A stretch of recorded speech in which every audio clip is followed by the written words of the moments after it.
अस्सलाम वालेकुम वरहमतुल्लाहि वबरकातुहू।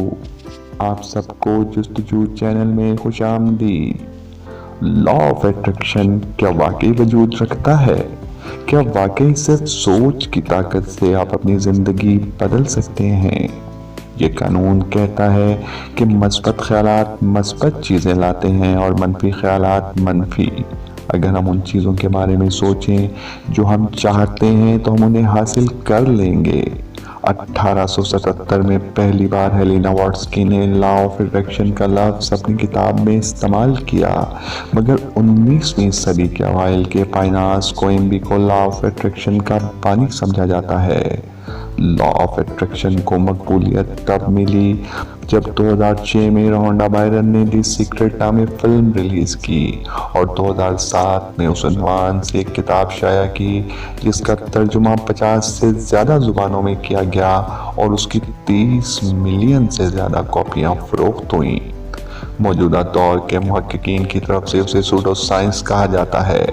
इसका मतलब ऐसा कानून या मफरूज़ा जो साइंसी हक़ाइक़ या तरीक़ाकार से मुताबिकत ना रखता हो, नीज़ जिसके साइंसी सबूत मौजूद ना हो।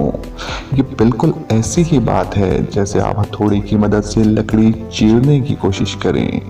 जिस तरह रूहानियत साइंस का डोमेन ही नहीं है, तो फरिश्तों या जिनों का साइंसी सबूत तलब करना या उसे साइंसी तौर पर परखने की कोशिश करना बजाते खुद साइंस पर सवालिया निशान है। बिल्कुल इसी तरह लॉ ऑफ अट्रैक्शन को साइंसी पैमानों पर परखने की सोच ही दुरुस्त नहीं है। तो क्या सिर्फ सोच या ख्वाहिश की बुनियाद पर आप खुशियाँ, कामयाबियाँ और दौलत हासिल कर सकते हैं?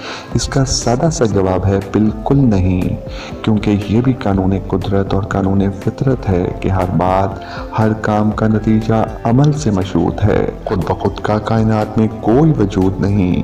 तो फिर सवाल ये है कि लॉ ऑफ अट्रैक्शन की हकीकत क्या है और ये किस तरह काम करता है? अगर हम इम्तिहान में कामयाबी का सोचें तो क्या हम कामयाब हो सकते हैं, या बीमारी सिर्फ सोच या ख्वाहिश से ठीक हो सकती है? बिल्कुल नहीं। इम्तिहान में कामयाबी का सिर्फ सोचने या ख्वाहिश रखने के बजाय उसकी तैयारी के अमली इक़दामात के बारे में सोचना और अमल करना ही कामयाबी की कुंजी है। अमली तौर पर होता ये है कि जब हम सोचते हैं और मुकम्मल एतमाद के साथ उस चीज़ को महसूस भी करते हैं और तलब में इतनी कशिश डालते हैं कि वो चीज़ हमारे सामने मौजूद है और उस यकीन के साथ अमली इक़दामात उठाते हैं, तो उस ज़हनी, जिस्मानी व फ़िक्री अमल के नतीजे में एक तरह की एनर्जी हमारे अंदर पैदा होने लगती है और वो एनर्जी लहरों की सूरत में हमारे दिमाग से निकलकर फ़िज़ा में तहलील होती है और फिर कायनात और कुदरत और हर चीज़ उस जैसे वाक़यात, हालात और मौक़े को हमारे सामने बनने और मुरतब करने के अमल में जट जाती है। मगर इसके लिए आपको अपने ज़हन से मनफी तवानाई यानी अखलाकी बुराइयाँ, हसद, मुनाफ़क़त, इंतकाम, नफ़रत, एहसास कमतरी, मायूसी और खुदगर्ज़ी जैसे मनफी सोचों को ख़त्म करके मस्बत सोच के साथ अमली इक़दामात उठाने होंगे। उसके बाद ही लॉ ऑफ अट्रैक्शन अमली तौर पर आपके लिए फ़ायदेमंद साबित हो सकता है। उम्मीद है दोस्तों आपको आज की वीडियो पसंद आई होगी। अल्लाह हाफ़िज़।